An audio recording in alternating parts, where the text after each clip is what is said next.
আমার নাম বালা। এমনিতে আমি একজন সাধারণ ইঞ্জিনিয়ার। আমি নিজেও এটা দৃঢ়ভাবে বিশ্বাস করি যে সমগ্র সৃষ্টি জগতের জন্য একজনই স্রষ্টা থাকা উচিত। কিন্তু আমার প্রশ্নটা হচ্ছে, সৃষ্টি নিজেই, ধরুন যে এই পৃথিবী, স্রষ্টা নন, কি নিজে নিজেকে ধ্বংস করতে পারে? স্রষ্টা কি জগতের ধ্বংস সম্বন্ধে কিছু বলেছেন? ভাই একটা প্রশ্ন করলেন যে তিনি একমত স্রষ্টা একজনই এবং এই বিশ্বব্রহ্মাণ্ড সবকিছু তিনি সৃষ্টি করেছেন। এই স্রষ্টা কি নিজে পৃথিবী ধ্বংস করতে পারেন? এর কোন উল্লেখ আছে কি না?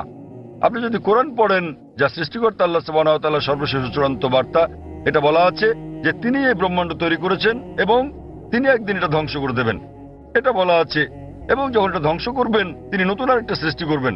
সুতরাং এই জগৎ একটা নির্দিষ্ট সময়ের জন্যই, কিন্তু সর্বশক্তিমান আল্লাহ এই জগৎ ধ্বংস করে দেবেন, যাকে আমরা কিয়ামত বলি, পৃথিবীর অন্তিম পরিণতি। এবং আজকাল বিজ্ঞানীরা বলছেন যে ব্রহ্মাণ্ড একসময় ধ্বংস হয়ে যাবে। অনেক ধরনের তত্ত্ব বিজ্ঞানীরা দিয়ে থাকেন, যেমন ব্ল্যাক হোল বা এই ধরনের বিষয়। কিন্তু অনেকগুলো তত্ত্ব আবার কোরআনের বক্তব্যের সাথে মিলে যায়।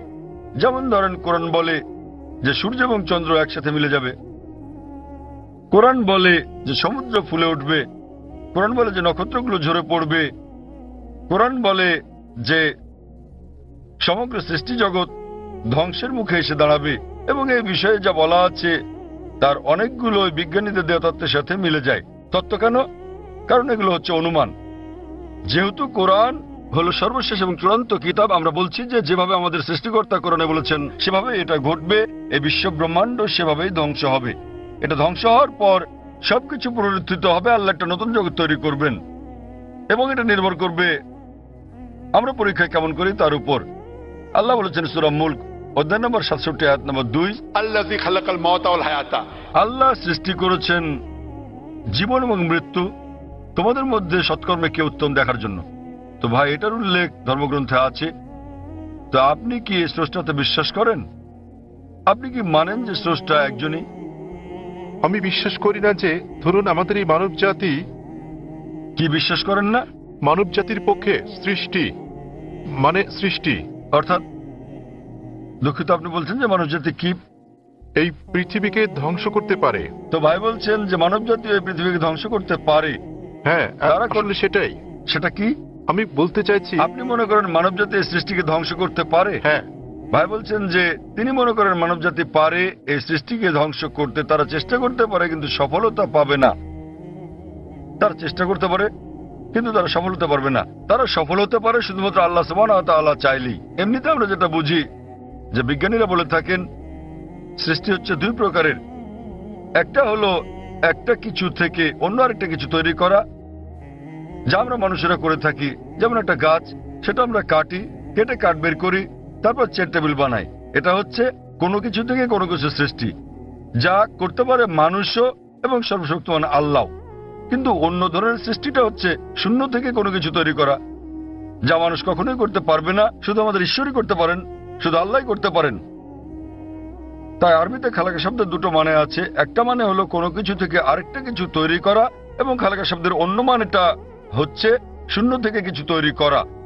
এবং সর্বশক্তিমান এই চ্যালেঞ্জটা দিচ্ছেন সূরা তুরে অধ্যায় নম্বর 52 আয়াত নম্বর 35, তোমরা কি শূন্য থেকে কিছু তৈরি করতে পারো? উত্তর হচ্ছে না।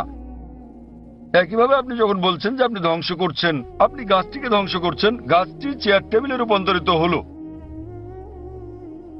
তো আপনি এটাকে নিশ্চিহ্ন করতে পারছেন না। শক্তি তার রূপ পরিবর্তন করে, বিজ্ঞানীরা তাই বলেন। তাই মানুষ এই ধরনের সৃষ্টি শুধু ঘটাতে পারে। আমরা ইট বানাতে পারি, বাড়ি বানাতে পারি, আবার সেটা ধ্বংস করতে পারি, কিন্তু অন্য কিছু তো রূপ নেবে। শুধু আল্লাহ সুবহানাহু ওয়া তাআলাই শূন্য অবস্থা থেকে অন্য কিছু তৈরি করতে পারেন, এবং তিনি সম্পূর্ণভাবে নিশ্চিহ্ন করতে পারেন, যা আমরা পারি না। আপনি চেষ্টা করতে পারেন, বলতে পারেন পারমাণবিক অস্ত্র দিয়ে ধ্বংস করতে পারি, আপনি সম্পূর্ণ ধ্বংস করতে পারবেন না। এটা একেবারে অসম্ভব। এটা শুধুমাত্র আমাদের স্রষ্টা সর্বশক্তিমান আল্লাহ করতে পারেন, আমরা পারি না। এ কারণে পবিত্র কোরআন বলে যে স্রষ্টা এই জগৎ তৈরি করেছেন এবং তিনি এটি ধ্বংস করে আরেকটি নতুন জগৎ তৈরি করবেন। আশা করি উত্তরটা পেয়েছেন। হ্যাঁ, আমি কি কোনো অমুসলিম কোনো ভাইয়ের কাছ থেকে কোনো প্রশ্ন নিতে পারি? ওখানে কোনো অমুসলিম ভাই আছেন? ঠিক আছে ভাই, আপনার প্রশ্নটি করুন। আমি নেলসন ম্যান্ডেলা, একজন মেডিকেল এক্সিকিউটিভ হিসেবে কাজ করছি।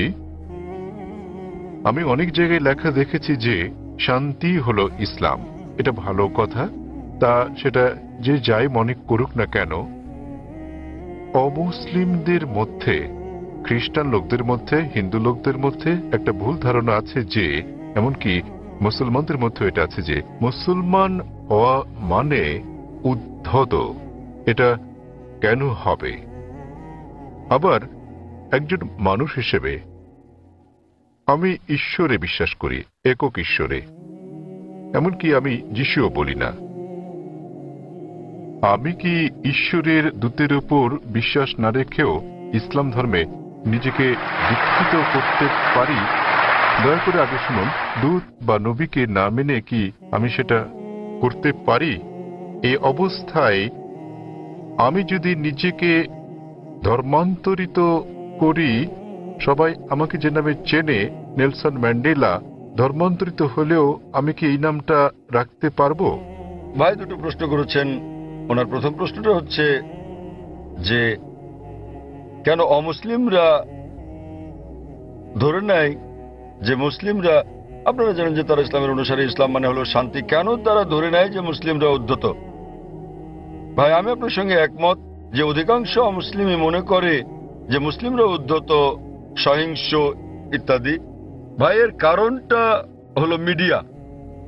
মিডিয়া মিডিয়া সেভাবেই মুসলিমদেরকে তুলে ধরে। আপনি আজকে দেখেন যে কোনো সন্ত্রাসী হামলা হলেই সাথে সাথে তারা মুসলিমদের দায়ী করে, সব সময়, ঠিক বা ঠিক যাই হোক না কেন। ওকলাহোমা বোমা হামলা যুক্তরাষ্ট্রে, যাতে প্রায় 166 জন মানুষ মারা গিয়েছিল, এটা ছিল আমেরিকার মাটিতে সবচেয়ে বড় বোমা হামলা। দিনের পর দিন এটাকে বলা হলো মধ্যপ্রাচ্য ষড়যন্ত্র, এতে মুসলিমরা জড়িত। পরবর্তী সময়ে তারা জানতে পারল যে এতে জড়িত ছিল 2 জন মার্কিন সৈন্য, কমিউনিস্ট, তারা জড়িত ছিল। এটা সংক্ষিপ্ত সংবাদে এলো, শেষ ঘটনা শেষ। তো মুসলমানদের ব্যাপারে হলে শিরোনামে চলে আসে, আর অমুসলিমরা জড়িত থাকলে এটা সংক্ষিপ্ত সংবাদ। যেমন ভারতীয় সংবাদপত্র আপনি দেখবেন যে একজন 50 বছর বয়স্ক আরব, 50 বছরের বয়সের আরব মুসলিম 19 বছরের এক মেয়েকে বিয়ে করছে। দেখবেন যে অনেক বড় সংবাদ, শিরোনাম।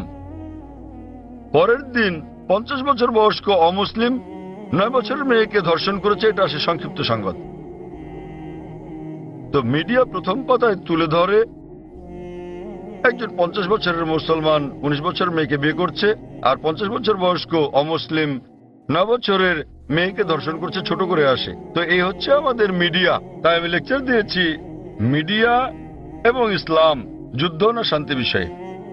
এটা ছিল, এই আলোচনাটা আমি প্রায় 1 বছর আগে দিয়েছিলাম বোম্বেতে, মিডিয়া ও ইসলাম, যুদ্ধ না শান্তি, এবং আরো অনেক জায়গায়। আর মিডিয়া কিভাবে কি করে বিস্তারিত বলেছি। ভাই আপনাকে একটা প্রশ্ন করি, আপনি কি আমাকে উদ্ধত মনে করেন? না। মাশাআল্লাহ। আপনি কি মনে করেন এখানে যারা বসে আছেন তারা সবাই উদ্ধত? কেউ কেউ, সরি, কারো কারো মুখ দেখে মনে হয়। না না ভাই, আপনি দেখেন, আপনি অতিথিতে দেখুন আর তাদের চেহারা দেখুন। ঈশ্বর কাউকে যে চেহারা দেন তার জন্য কি তাকে দোষী করা যায়? আমি আপনার মুখ দেখতে পাচ্ছি না, এখান থেকে আপনার মুখ দেখতে পাচ্ছি না, আপনিও পর্দা আমার মুখ দেখতে পাচ্ছেন, আমি দেখছি না। খোদা না করুক আপনার চেহারা যদি উদ্ধত হয়, আপনাকে দায়ী করা যাবে? না না। তাই কখনো বলবেন না যে চেহারা উদ্ধত। হ্যাঁ, কারো ব্যবহার যদি আপনাকে খোঁচা মেরে থাকে, এখানে কেউ কেউ আপনাকে মেরেছে, আপনাকে কেউ গালাগাল করেছে? না। তো ভাই আপনি যদি বলেন চেহারা উদ্ধত, তাহলে আপনাকে আবার ভেবে দেখতে হবে। দেখুন, চেহারা হলো ঈশ্বর প্রদত্ত, তাই কাকে দায়ী করবেন, ঈশ্বরকে না মানুষকে? অথবা নিজেকে দায়ী করতে পারেন যে আপনি মনে করেছেন সে উদ্ধত। আরেকটা ব্যাপার দেখেন ভাই, মনোবিজ্ঞান আছে। মনোবিজ্ঞানে বলা হয় যে, দেখেন আমি একজন মেডিকেল ডাক্তার, মনোবিজ্ঞানে বলা হয়, ধরেন আপনি ভাবছেন যে মিস্টার এ আপনার শত্রু, আপনার মনে হচ্ছে মিস্টার এ আপনার শত্রু, ঠিক আছে? কিন্তু তিনি একজন সাধারণ মানুষ, গড়পড়তা মানুষ। যখনই মিস্টার এ কে দেখছেন, তাকে শত্রু ভাবছেন আপনি, এবং আপনি রেগে যাচ্ছেন, তার দিকে এভাবে তাকাচ্ছেন। তিনি একজন স্বাভাবিক মানুষ, যেহেতু আপনি সেভাবে তাকাচ্ছেন, তিনিও রেগে যাচ্ছেন। তো যখনই তিনি রাগছেন, হ্যাঁ বলেছিলাম না, দেখলেন আমার দিকে কিভাবে তাকাচ্ছে? প্রথমে তো আপনি তাকিয়েছেন, তিনি একজন সাধারণ মানুষ, যেহেতু আপনি মনে মনে ভেবে নিয়েছেন যে মিস্টার এ আপনার শত্রু, তিনি যখনই আসেন আপনি শত্রুর মতো আচরণ করছেন তার সাথে। তিনি স্বাভাবিক, কিন্তু আপনি তাকে দেখছেন, তার চলাফেরা দেখছেন, রেগে তাকাচ্ছেন। তিনি ভাবছেন এই লোক কেন আমার দিকে রেগে তাকাচ্ছে, তাই তিনিও রেগে যাচ্ছেন। তখন আপনি বলছেন দেখেন আমার দিকে কিভাবে তাকাচ্ছে, কিন্তু শুরু করেছে কি আপনি। তো এই মনস্তাত্ত্বিক মিডিয়া মানুষের মনের মধ্যে মাকড়সার জাল তৈরি করে দিয়েছে। মিডিয়ার ফাঁদ হচ্ছে মুসলমানরা উদ্ধত, সন্ত্রাসী, সহিংস, আপনাকে মেরে ফেলবে। তো আপনি খুব সাবধান হয়ে গেলেন, মানুষের মুখের দিকে তাকাচ্ছেন, হয়তো কেউ সন্ত্রাসীর মতো দেখতে। কারণ যখনই তারা বলছে সন্ত্রাসী মাথায় টুপি পরিয়ে দিচ্ছে, তো যখনই মাথায় টুপি পরা কাউকে দেখছেন আপনি ভাবছেন সন্ত্রাসী। তো আসলে এটা হলো মিডিয়া যেভাবে বিষয়টাকে দেখাচ্ছে। তাই টুপির সাথে আমি স্যুট পরি, পশ্চিমা পোশাক এবং ইসলামী পোশাক, আর পাজামাও আমার গোড়ালির উপরে, তো আমি এটা মিশ্রণ করি। মিশ্রণ হলো পশ্চিমা সংস্কৃতির হালাল কিছু আমি নিতে পারি, কিন্তু আমি মাথায় টুপি পরি। তো আসলে এটা হলো মিডিয়া। কিন্তু এমনিতে হ্যাঁ, সমাজে কিছু বিপদগামী লোক থাকতে পারে। আমি বলছি না যে নিজেদের মুসলমান দাবি করা সকল মুসলমানই ভালো লোক, সকল ধার্মিক মুসলমান ভালো, কিন্তু মুসলমান নামধারী সবাই ধার্মিক মুসলমান নাও হতে পারে। ভাই আপনি বলেন তো, ভারতের সবচেয়ে বেশি ভারতীয়কে কারা হত্যা করেছে? কারা? আপনি কি জানেন? না। কাশ্মীর। কাশ্মীর জানেন তো? কাশ্মীর, হ্যাঁ হ্যাঁ। আপনি কোথায় শুনেছেন? মিডিয়ায়। একদম ঠিক, কাশ্মীর। কিছু হলে কাশ্মীরি মুসলমান জিহাদি, ঠিক তো? ভাই আপনি কি জানেন ভারতের সবচেয়ে বেশি লোকদের কারা হত্যা করেছে? হয়তো কাশ্মীরিরা, তাই তো? না, আপনার কি মনে হয়, আপনি কি মনে করেন হয়তো তারাই? হয়তো। হয়তো, ঠিক আছে। এটা একদম অবাস্তব কথা। আমাদের বুঝতে হবে যে এই হচ্ছে মিডিয়া। এটা মূলত মিডিয়াই। সব সমাজে খারাপ জিনিস আছে, মিডিয়া সমাজে দুষ্ট লোকদের খুঁজে বের করে এবং তুলে ধরে এভাবে যে মুসলিম মাত্র এরকম। আমি নিশ্চিত কিছু কিছু লোক মুসলমান হওয়া সত্ত্বেও অপরাধী, যারা হয়তো নিষ্পাপ লোকদের হত্যা করে থাকে, তারা কোরআনের বিরোধী। কিন্তু আরো বেশি অমুসলিম রয়েছে যারা আরো বড় অপরাধী, যারা আরো বেশি ভারতীয়কে হত্যা করছে, কিন্তু মিডিয়া তাদের তুলে ধরছে না।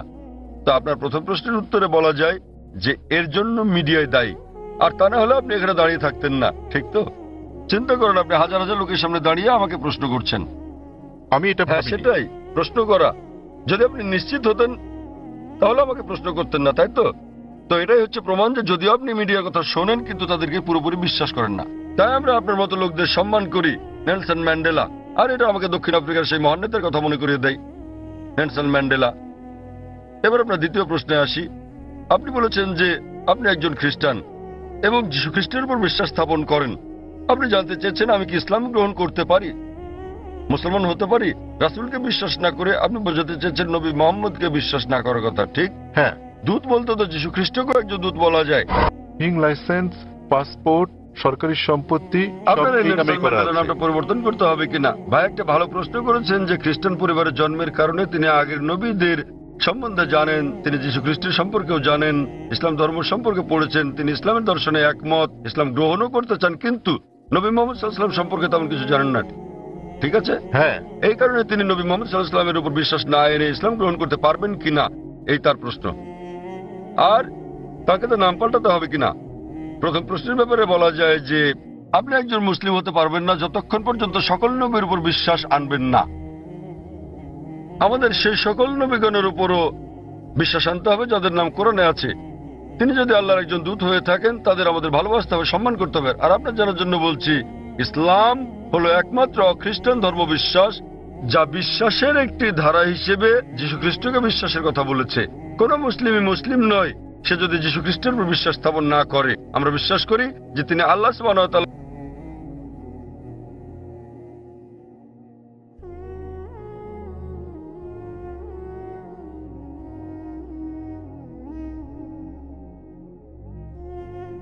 আল্লাহর সবচেয়ে প্রভাবশালী নবীগণের একজন।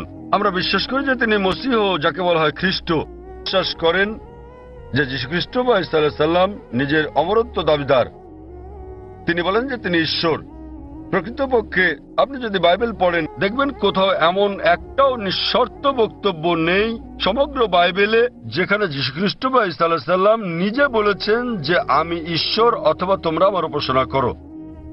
আমি আবারও বলছি, যদি পড়েন বাইবেল সেখানে একটিও নিঃশর্ত বক্তব্য নেই, একটিও দ্ব্যর্থহীন বাক্য পাবেন না। সমগ্র বাইবেলে যেখানে যীশু খ্রিস্ট বা ঈসা আলাইহিস সালাম নিজে বলেছেন যে আমি ঈশ্বর, অথবা তোমরা আমার উপাসনা করো। এমনকি বাইবেলে দেখবেন যীশু খ্রিস্ট বা ঈসা আলাইহিস সালাম নিজে বলেছেন। এর উল্লেখ আছে গসপেল অফ জন অধ্যায় নম্বর 14 অনুচ্ছেদ নম্বর 28। যীশু খ্রিস্ট নিজে বলেছেন আমার পিতা আমার চেয়ে মহান।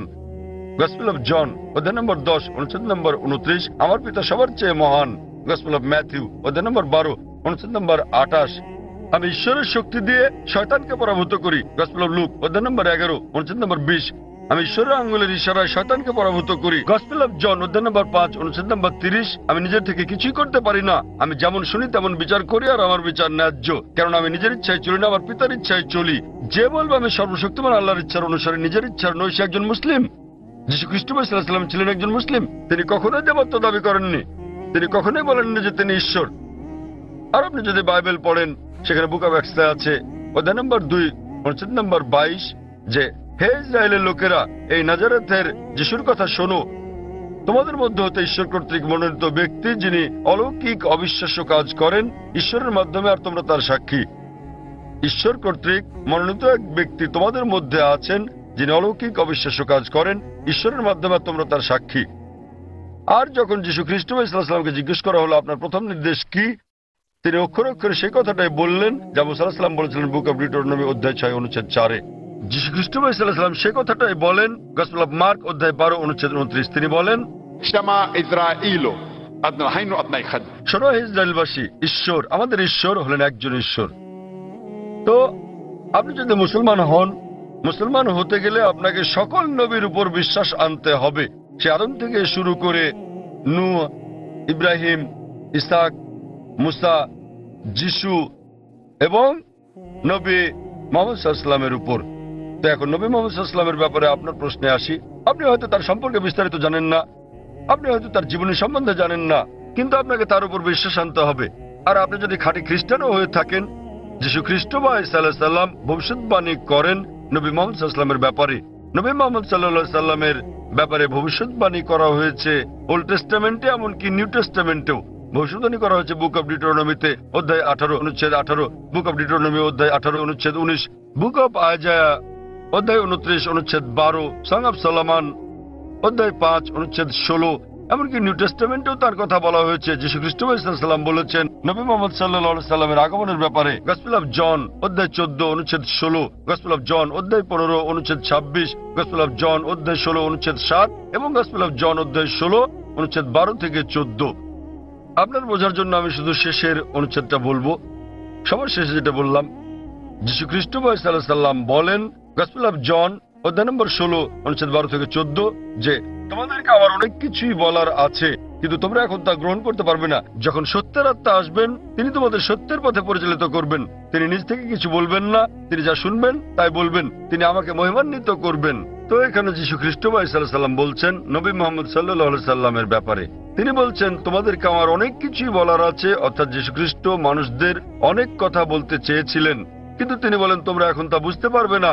যখন সত্যের প্রতিরূপ আসবেন, তিনি তোমাদের সত্যের পথে চালিত করবেন। এখন অনেকে বলতে পারেন এই প্রতিরূপ হচ্ছে পবিত্র আত্মা। তারা বুঝতে অক্ষম যে প্রতিরূপ কোন পবিত্র আত্মার কথা বোঝায় না। কেন? কয়েকটা অনুচ্ছেদ আগেই গসপেল অফ জনের অধ্যায় নম্বর 16 অনুচ্ছেদ 7 যীশু খ্রিস্ট সাল্লাল্লাহু বলছেন যে তোমাদের ভালোর জন্য আমাকে যেতে হচ্ছে, কেননা আমি না গেলে সত্যের প্রতিরূপ আসবেন না। সুতরাং আমি যদি যাই, আমার প্রস্থানেই তার আগমন নিশ্চিত। সেই প্রতিরূপ এবং শান্তি আসবে যদি যীশু খ্রিস্ট সাল্লাল্লাহু বিদায় নেন। যীশু খ্রিস্ট এই পৃথিবীতে আসার অনেক আগে থেকে এই প্রতিরূপ এখানে ছিলেন। তিনি এখানে ছিলেন যখন যীশু খ্রিস্ট জন্মগ্রহণ করেন, তিনি তখনও ছিলেন যখন তাকে দীক্ষা দেওয়া হয়। তো এই প্রতিরূপ এবং শান্তির দূত কোন পবিত্র আত্মাকে বোঝায় না, এটা সর্বশেষ এবং চূড়ান্ত নবী মুহাম্মদ সাল্লাল্লাহু আলাইহি সাল্লামের কথা বোঝায়। কারণ ভবিষ্যৎবাণী বলছে তিনি যাই শুনবেন তিনি বহন করবেন। আর আমরা জানি যে নবী মুহাম্মদ সাল্লাল্লাহু আলাইহি সাল্লাম সর্বশক্তিমান আল্লাহর কাছ থেকে দৈববাণী পেয়েছিলেন এবং তিনি তা প্রচার করেছিলেন। আর নবী মুহাম্মদ সাল্লাল্লাহু আলাইহি সাল্লাম এই পৃথিবীতে একমাত্র ধর্মদূত যিনি যীশু খ্রিস্টকে মহিমান্বিত করেছেন। আর কোন ধর্ম বিশ্বাস নেই যা যীশু খ্রিস্টকে বিশ্বাস করার ব্যাপারে কথা বলে অনুচ্ছেদ তৈরি করে। এই মহিমান্বিত কোরআন নবী মুহাম্মদ সাল্লাল্লাহু আলাইহি সাল্লামের বাণীর কারণে, আর তিনি যে দৈববাণী ধারণ করেছেন সে কারণে 150 কোটিরও বেশি মানুষ আজ যীশু খ্রিস্টকে ঈশ্বরের দূত হিসেবে বিশ্বাস করে থাকে। যদি নবী মুহাম্মদ সাল্লাল্লাহু আলাইহি সাল্লাম সেটা না বলতেন, যদি এই কিতাবে তার কথা প্রকাশিত না হতো তাহলে আমরা বিশ্বাস করতাম না যে যীশু খ্রিস্ট ঈশ্বরের দূত।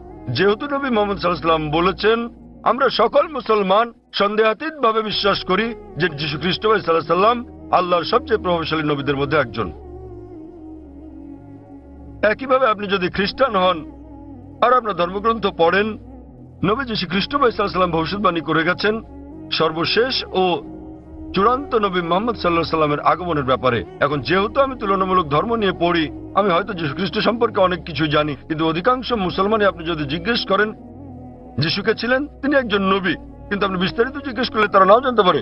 তারা বিশ্বাস করে যে তিনি নবী। আমি তুলনামূলক ধর্মতত্ত্ব, বাইবেল এগুলো পড়ার পরে হয়তো অন্য মুসলমানদের চেয়ে অনেক বেশি জানি, কিন্তু সকল মুসলমানকে বিশ্বাস করতে হবে যে তিনি একজন নবী। একইভাবে একজন মুসলমান হওয়ার জন্য আপনাকে অন্তত এটা মেনে নিতে হবে যে নবী মুহাম্মদ সাল্লাল্লাহু আলাইহি সাল্লাম, নবী মুহাম্মদ আল্লাহর দূত। যদি না মানেন তাহলে হতে পারবেন না, কারণ তিনি সর্বশেষ ও চূড়ান্ত নবী। আপনি হয়তো তার সম্বন্ধে বিস্তারিত জানেন না, কিন্তু আপনাকে বিশ্বাস করতে হবে তিনি একজন নবী। এবার আপনার শেষ প্রশ্নে আসি যে যদি আপনি ইসলাম গ্রহণ করেন আপনাকে নাম পরিবর্তন করতে হবে কিনা। যদি আপনার নামের সাথে শিরক জড়িত থাকে, অর্থাৎ আল্লাহর সাথে অন্য কাউকে শরীক করা, তখনই আপনার নাম পরিবর্তন করাটা আবশ্যিক হবে, আর না হলে আপনার নাম পরিবর্তন করাটা আবশ্যিক নয়। এটা ঐচ্ছিক। আপনি চাইলে এটা করতে পারেন, না চাইলে দরকার নেই। তবু মুসলমান হতে গেলে নাম পরিবর্তন করাটা জরুরি নয়। আপনার বিশ্বাস পরিবর্তন করতে হবে।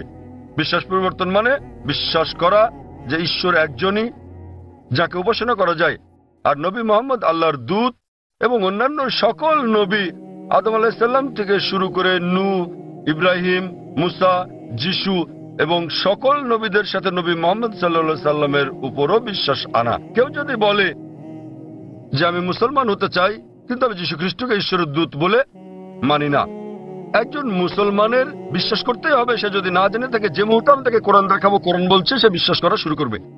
সে বিশ্বাস করবে যে যীশু খ্রিস্ট আল্লাহর একজন দূত। একইভাবে একজন মুসলমানের জন্য সকল নবীদের উপর বিশ্বাস আনা উচিত। নবী মুহাম্মদ সাল্লাল্লাহু আলাইহি সাল্লাম ছাড়াও আদম থেকে মুহাম্মদ সাল্লাল্লাহু আলাইহি সাল্লাম পর্যন্ত যারা যারা এসেছিলেন, কিন্তু নাম পরিবর্তন করাটা আবশ্যিক নয়। আপনি বলছেন আপনার ড্রাইভিং লাইসেন্সে নেলসন ম্যান্ডেলা নাম আছে, আপনার পাসপোর্ট আপনাকে পাল্টাতে হবে না, ড্রাইভিং লাইসেন্স বদলাতে হবে না। লোকে আপনাকে নেলসন বলে ডাকতে পারে, কোনো সমস্যা নেই, কিন্তু তারপরেও আপনার মনে যে ঈশ্বর মাত্র একজনই, যাকে উপাসনা করা যায়, তিনি ছাড়া আর কাউকে নয়, এবং নবী মুহাম্মদ ঈশ্বরের একজন দূত।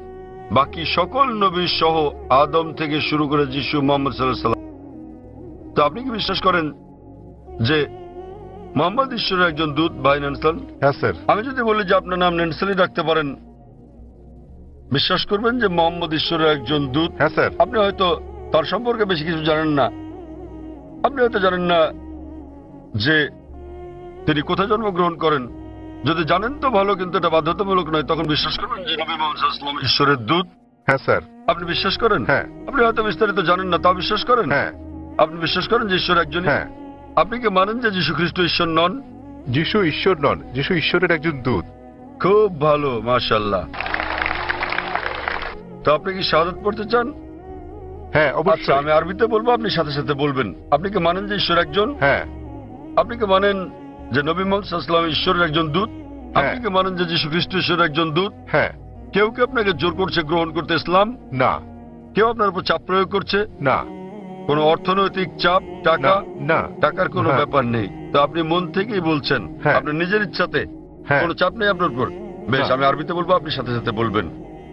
আশহাদু আশহাদু আল্লাহ আল্লাহ ইলাহা ইলাহা ইল্লাল্লাহ ইল্লাল্লাহ ওয়া আশহাদু ওয়া আশহাদু আন্না আন্না মুহাম্মাদান মুহাম্মাদান আবদুহু আবদুহু ওয়া রাসূলুহু।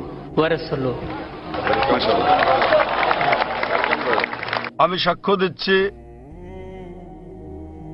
আমি সাক্ষ্য দিচ্ছি আমি সাক্ষ্য দিচ্ছি যে যে কোনো উপাস্য নেই কোনো উপাস্য নেই আল্লাহ ছাড়া, আল্লাহ ছাড়া, এবং এবং নবী মুহাম্মদ নবী মুহাম্মদ হলেন আল্লাহর দূত আল্লাহর দূত এবং আল্লাহর বান্দা। এবং আল্লাহর বান্দা। মাশাআল্লাহ। ভাই, আপনি এখন মুসলিম এবং আপনি আল্লাহর কাছে প্রার্থনা করেন যেন তিনি আপনাকে হিদায়াত দেন এবং ইনশাআল্লাহ জান্নাতে জায়গা দেন। এই জীবন হলো পরকালের জন্য পরীক্ষা।